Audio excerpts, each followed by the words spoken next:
Government ஜாப்ல இருக்கீங்க, இருந்தாலும் பென்ஷன் வராது அப்படின்னு வருத்தப்படுறீங்களா? இல்ல பிரைவேட் செக்டர்ல வேலை பார்க்குறீங்க, உங்களுக்கு ரிட்டையர்மெண்ட்டுக்கு அப்புறம் இன்கம் வராது, இல்ல ஜாப் செக்யூரிட்டி இல்ல, இந்த மாதிரி தாட்ஸ்லாம் இருக்கா?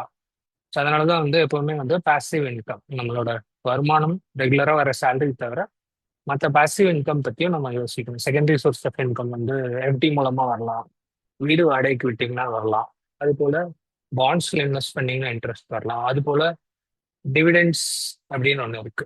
ஸோ நீங்க கம்பெனியோட ஷேர்ஸ் வாங்கி வச்சீங்கன்னா கம்பெனியோட லாபத்துல இருந்து ஒரு பங்கு டிவிடெண்டா கொடுப்பாங்க. அதுக்கு பேர் தான் டிவிடெண்ட்ஸ். ஸோ யூஎஸ்ல இது ரொம்ப பாப்புலர். டிவிடெண்ட்ஸ்க்காகவே ஷேர்ஸ் வாங்கி வச்சு அந்த டிவிடெண்ட்ஸ் வச்சே வந்து ரன் பண்ணுவாங்க. ஃபார் எக்ஸாம்பிள் பார்சி ஃபேமிலியில ஒரு ஃபேமிலி வந்து வருஷம் அவங்களுக்கு 65 கோடி ரூபாய் டிவிடெண்ட் மட்டுமே வீட்டுக்கு வரும். அவங்க எந்த வேலைக்கும் போக மாட்டாங்க, ஃபுல் டைமா ஸ்டாக்ஸ் பத்தி மட்டும்தான் பார்ப்பாங்க. ஸோ அவங்க ஒரு 100-120 வருஷமா டாடா கம்பெனியோட பல ஸ்டாக்ஸ் வந்து வச்சிருக்காங்க. ஸோ இந்த வீடியோல டிவிடெண்ட்ஸ்னா என்ன, எப்படி டிவிடெண்ட் மூலமா அடிஷ்னலா நம்ம ஒரு வருமானம் வர மாதிரி ஒரு ஆப்ஷன் ரெடி பண்ணலாம் அப்படிங்கறது வந்து இந்த வீடியோல பார்த்தோம்.